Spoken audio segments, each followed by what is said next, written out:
Ladies and gentlemen, the time has finally come for my 24-25 EFL Championship predictions. This video does of course come with the usual caveats of a predictions video. These are just my personal opinions, so if you disagree, let me know your own predictions in the comments below. There's also the fact the transfer window doesn't close until the end of August, so there may be teams that look very different come the end of the month. But here are my predictions just based on this point in time. Let's get straight into it. And if you do enjoy the video, then don't forget to hit like and subscribe as well. For the first time this century, Oxford United find themselves back in the second tier. But unfortunately, I, like so many others, feel their stay will be brief, and that's why I have them bottom. Last season's League One playoff winners started excellently under Liam Manning with 10 wins from his opening 15, propping Oxford United nicely into second place until his shock departure for Bristol City in early November. His successor and former youth coach Des Buckingham had a much harder time with just 6 wins from his first 22 league fixtures, partially due to an ever-increasing injury list, but he weathered the storm and navigated the close season well with 6 wins from their final 8, enough to fire them into the League One playoffs. The rest was history thanks to a Josh Murphy double against Bolton in the final, a player they will miss next season following his move to Portsmouth following the expiration of his contract. The rest of this team's core has thankfully been kept together, with top scorer Mark Harris remaining at the club, midfield maestro Cameron Brannigan penning a new deal, and promising young winner Tyler Goodrum joining him in doing so. There have been some sensible acquisitions this summer too, with the likes of Matt Ingram and Will Vaulks on frees bringing much needed championship experience to the side, while former Wimbledon left-back Jack Curry and Derby midfielder Louis Sibley represent promising younger additions to freshen up the squad. Despite having them bottom, I don't think they'll be cut adrift like Rotherham were last season. My concern for Oxford United ultimately comes down to a lack of championship experience in this squad overall, both from the players and manager Buckingham himself, who after a number of accolades in New Zealand, Australia and India is now facing his biggest challenge yet. Should they endure an injury situation like last season's, the second tier won't be quite so forgiving. In 23rd place, I have Plymouth Argyle, who will inevitably have the name Wayne Rooney in front of them at all given opportunities from the media this season. Argyle started their first season back in the Championship since 2010 brightly under Steven Schumacher last year, but his exit for Stoke City in December upended their mid-table comfort, and successor Ian Foster managed just 3 wins from 18 in the Championship before he was sacked,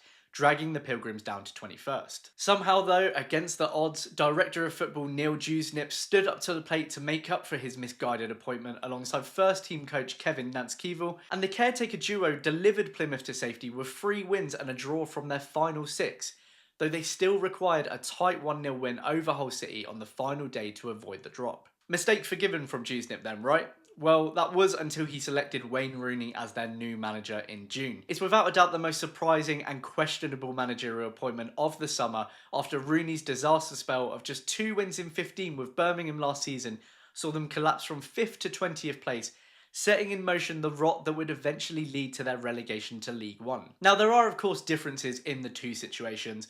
Rooney has been around for Argyle's pre-season and summer recruitment this time instead of partway through Birmingham's season, which gives him more time to shape his strategy, and that will have some more hopeful of a manager closer to his Derby County days than his Blues days. Outside of just Rooney though, I'm not sure their recruitment has been strong enough this summer. 3 of their 5 acquisitions are loan signings, an approach that stung them last season when Finn Azaz was recalled by Villa to be sold to Boro, and there is still a possibility that they lose top scorer Whittaker and goalkeeper Cooper, especially with the latter having just rejected a new contract. In short, I just can't get my head past this managerial appointment, and I'm not sure the fans will either if the season starts off poorly, which is a strong possibility with Sunderland, West Brom and Luton to face in the first month alone. I'd be surprised if Rooney makes it past January. The Championship is a punishing and unpredictable league. Teams that find themselves at the top end could be fighting relegation the next, and that's exactly the predicament that Blackburn Rovers found themselves in after consecutive 8th and 7th place finishes before last season. The club do have themselves a good manager in John Eustace, but he's one of few positives heading into this season, and after surviving by just 3 points last season, I don't think they're going to get out of this one alive this time. Rovers will have gone into last season wondering where the goals would come from, having just lost Brereton Diaz the club's top scorer for 2 seasons in a row on a free transfer in the summer of 2023. And now last season's league top scorer Sami Smodic will also very likely not be their player come the end of the window, with Ipswich and Leeds both circling. And I'm not so sure that they'll be as lucky in replacing the goals this time round. This poses issues for Rovers not only because he scored just under half of their league goals last year, but because they're also unlikely to be able to use the funds that they acquire from him, whether that be because they don't have enough time if the deal happens late in the window, or the owners simply have to use the money to run the club just as they did following Adam Wharton's sale to Palace back in January. Even if Smodic somehow remains, there's a big question mark over whether he would even be able to recreate his career best season, having only hit a third of the attacking returns the season prior. After a poor campaign last season, this squad needed freshening up, but the owners' legal issues has meant recruitment has been slow this summer. They have brought in 2 new centre forwards, Matar Gehi and Yuki Ahashi, but neither of them have played in England before. Eustace did have Birmingham flying before his unfair sacking last season, so he may well get Rovers playing in patches thanks to the existing attacking talents of Sigurdsson and Dolan, but the bigger worry could well be at that other end of the pitch. Rovers conceded 74 goals last season, the 3rd most in the league, and 9 more than relegated Birmingham. Pair that with the ownership's issues, and I think Blackburn may well just run out of road this season. After missing out on a playoff place by a single point in 22-23, Derby County have returned to the Championship at the 2nd time of asking after last season's 2nd place League One finish. Derby have plenty of experience at this level, having been in the Championship for 17 of the past 19 seasons, but this is the first time under their new owner since his purchase of the club in 2022, and I'm expecting it to be a scrap for the Rams to stay up. There's been a couple of decent pickups this summer, Jerry Yates, Abu Adams, Ben Osborne, but I think they'll need a few more quality additions before the end of August to make sure they keep pace this season. As a QPR fan, take it from me that Connor Washington is not suitable for this division. The biggest doubt for me though, like most, is Paul Warne. He's an expert in League One, but he's had a torrid time in this league every time he's been here with Rotherham. That said, I don't think he'll last the season, and if they make a sensible appointment to replace him, I think they'll have enough to scrape survival, but I do think it will go down to the wire. Last year's League One champions, Portsmouth, are finally back in the Championship after a 12-year absence, and I think they've got enough about them to steer clear of the drop. John Messino has got off to a dream start in his first managerial role, boasting a 53.95% win rate in his 76 matches so far, and I think he's going to keep the feel-good factor going this season. They've kept the core of the squad together, they've done some sensible business so far with Jordan Williams and Josh Murphy the standout acquisitions, and I think they'll cause a few upsets too. The only thing that's really kept me off of putting them higher is they have a pretty gruelling set of opening fixtures, so they may not get off to the quick start that they hope to. But like Oxford, they'll stick with the manager in the hard times, and I think that will pay off with their survival. In 19th, I've got Watford, a side I fully expect to be in a relegation battle this season after winning just 4 Championship fixtures in 2024 so far. 14th manager in 14 seasons, Tom Cleverley at the very least made them hard to beat after his arrival in early March, but they were only 6 points above the relegation zone come the end of the campaign. They've already lost Ismail Kone, Yasser Asprilla is very likely to follow him out the door, and the return of Musa Sissoko and yet another lone Udinese player doesn't feel particularly inspiring. They're going to struggle again this season, and I wouldn't be surprised to see them spend a good portion of it in the bottom 3, but I think they might just get away with it. Season to season, Preston North End seem to teeter around the upper mid half of the table, with Ryan Lowe's side finishing 10th last year, but without sounding too bitter, that was far too flattering a league standing for a team that won just 5 of 21 matches between September and January. They were kept out of trouble pretty much all season by an impressive start of 6 wins from their opening 8, all but one of which came from a single goal lead that told most their early dominance wasn't going to last. They did get their act together post-January with just 2 losses between February and early April, but ending the season with 5 straight losses will have done very little for Lowe's naysayers. With one of the league's lowest budgets, business has been slow again this summer, and they'll be relying on good loans again to keep them out of trouble. Former assistant manager Luke Williams returned to Swansea for the top job in January, a logical fit given his Russell Martin V2 brand of football, and while it took Williams some time to get going, he safely steered them away from danger. There have been some interesting recruits from overseas this summer in the farmer of Gonçalo Franco and Yi Sung and after a full pre-season, Williams has the opportunity to really embed his philosophy. But squad depth is strongly lacking for this level, and I feel they'll struggle if they sustain any more than a couple of injuries. Like rivals Swansea, I'm also expecting Cardiff to slip down the table from last season's 12th place finish. Manager Errol Bullock turned the Bluebirds into a much more competitive side after a 21st place finish in 22-23, but they started and ended the season poorly, and despite going on 2-4 match-winning streaks, they were consistently inconsistent. With 70 goals conceded last season, it's miraculous they finished where they did with the league's 4th worst defence, though free signing Callum Chambers may help to shore them up. Chris Willett could be another good free pickup if he's able to rediscover his earlier Championship form, but manager Bullitt has notoriously struggled in his second season at each of his clubs, and without a clear goalscorer in this team, I can't see them higher than 16th right now. In 15th, I have my own team, Queen's Park Rangers. Marti Cifuentes' great escape last season was nothing short of miraculous after the R's won just 2 of their opening 17 fixtures, and his development of existing players like Sam Field, Jimmy Dunn and Elias Chair has demonstrated his excellent man management skills. QPR's 4-0 home thrashing of Leeds United to seal survival with a game left was the cherry on top of the cake,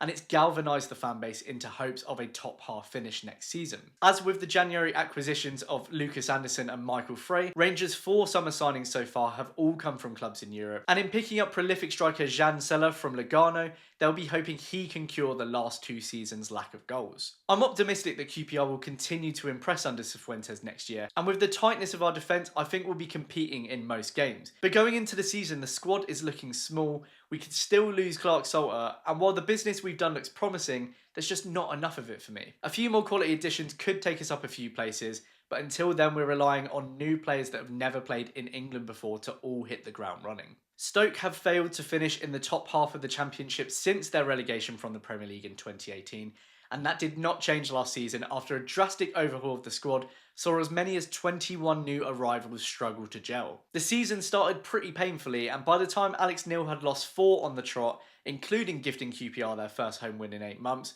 the club moved to replace him with Plymouth Argyle's Steven Schumacher. His initial impact was positive with 2 draws and 2 wins, but the reality of the task at hand set in over the next 2 months with 8 losses from 11 matches, leaving them floundering in the relegation zone. Schumacher did eventually steer them onto the right course though, and they ended the season well with 3 wins on the bounce. I don't think Stoke will struggle quite so much this season, but I'm not expecting them to set the world alight either. Schumacher had Plymouth competing in this league until he jumped ship.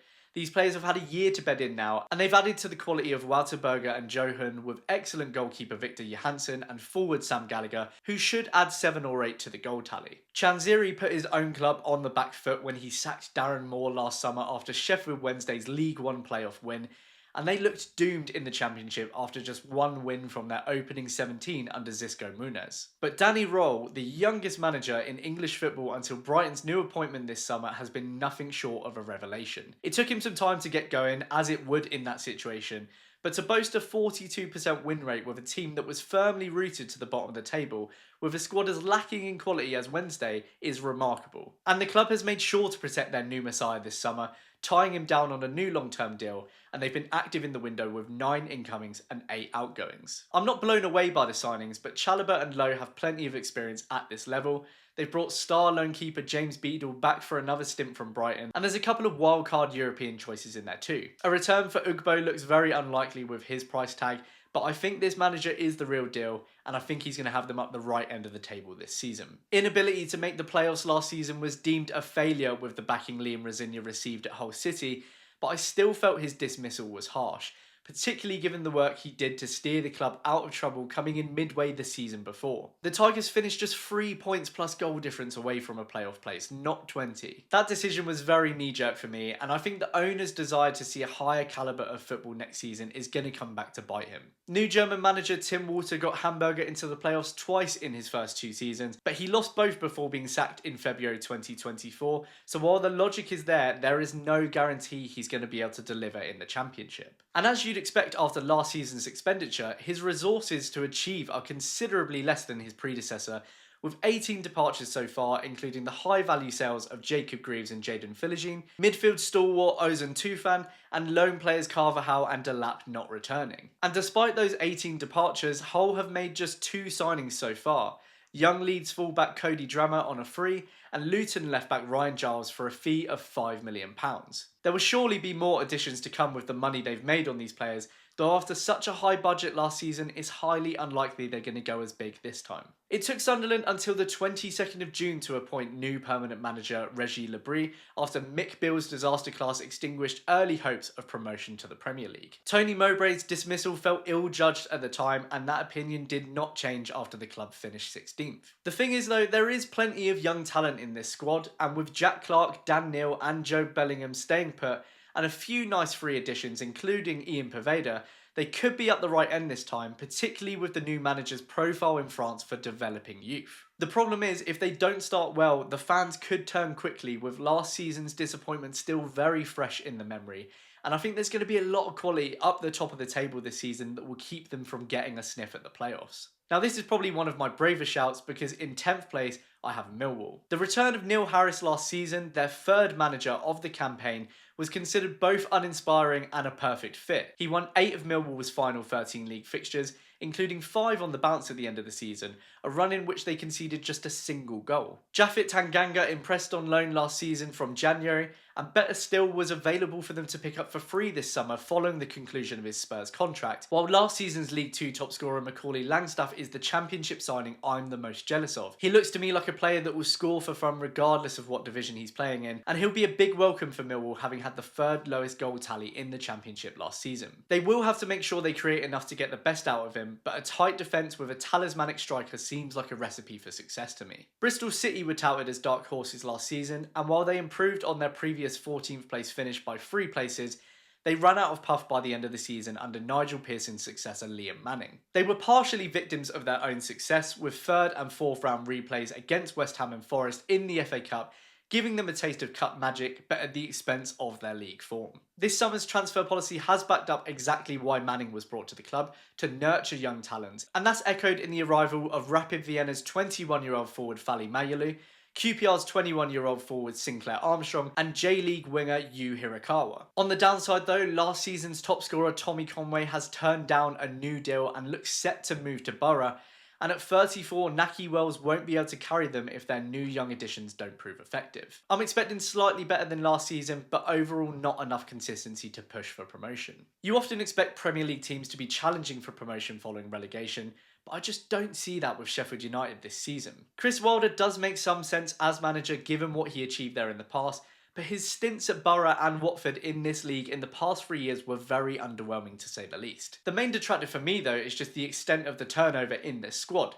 15 departures including mainstays George Baldock, Ollie McBurney and Wes Fotheringham, big money signing Cameron Archer and likely Gus Hamer by the end of the window. I do actually really like the signings of Kiefer Moore, Callum O'Hare and Harrison Burrows, but with such drastic changes you're hoping on an almost entirely new side, the rest of which have been free additions, to hit the ground running simultaneously. I just can't see them keeping that pace with the rest of the pack. Now it's strange to say that a team that made the playoffs never quite looked the part last season, but Norwich's 4-0 dispatching by Leeds in the semi-final felt symbolic after a season in which the fanbase continually had doubts over David Wagner. These doubts were echoed by the ownership, and so Johannes Hoff-Thorup has come in this summer beneath new sporting director Ben Napper to breathe fresh air into a squad that hasn't had too much surgery done to it this summer. There are still question marks over whether there will be late swoops for top scorers Josh Sargent, Gabriel Sara and Jonathan Rowe, but keep this group together under a clear style of play and they'll be back up there. I only have them outside of the playoffs because of the quality above them. Claiming my first playoff place in this video is another team that was in the playoffs last season,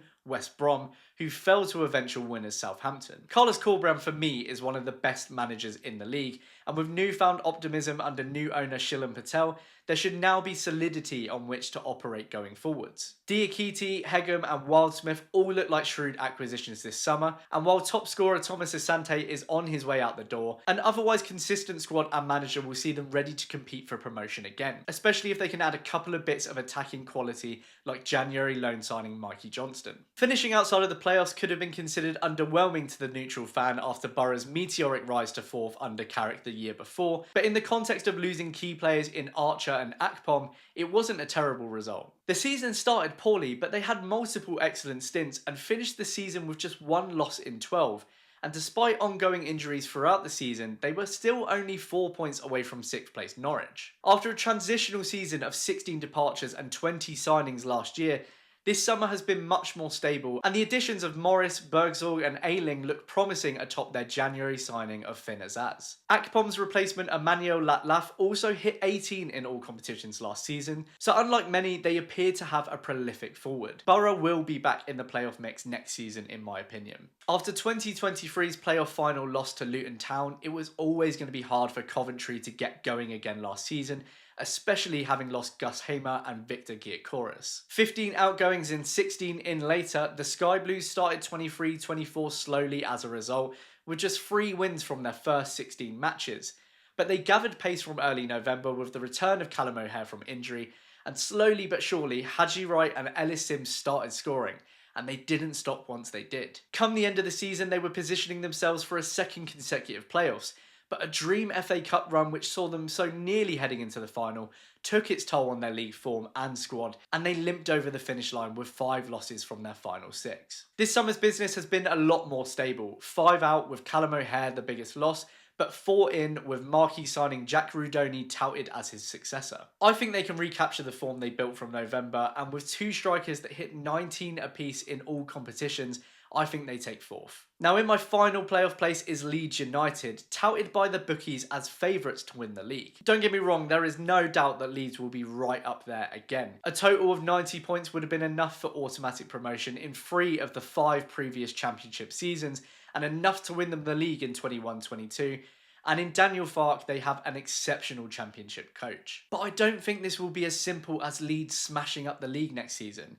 Their collapse in their final league game suggested a naivety and almost an arrogance to this young side that made their eventual loss in the playoff final to Southampton unsurprising by the time it came around. And as so often happens with recently relegated Premier League sides, if you don't go up the first time of asking, the better players don't stick around. Spurs picked off Archie Gray early in the window, and the imminent loss of top scorer Somerville will hit them hard if they don't have a sufficient replacement ready. There is plenty of quality still in this team with Dan James, Joel Pirro and Georgino Rutter. The addition of Jayden Bogle from Sheffield United will give them a new attacking threat down the right hand side, and Joe Rodon's stay has been made permanent. But as they often say, you find out more about your team when you lose, and Daniel Farke will need to figure out how to change things up when Leeds are up against it if he wants to push for automatic promotion this season. So, in second place, I have Luton Town, who I honestly denied about putting here for a long time. Luton's clever business in the Premier League last season has meant that, unlike many relegated sides, they haven't really had to rip up the playing squad,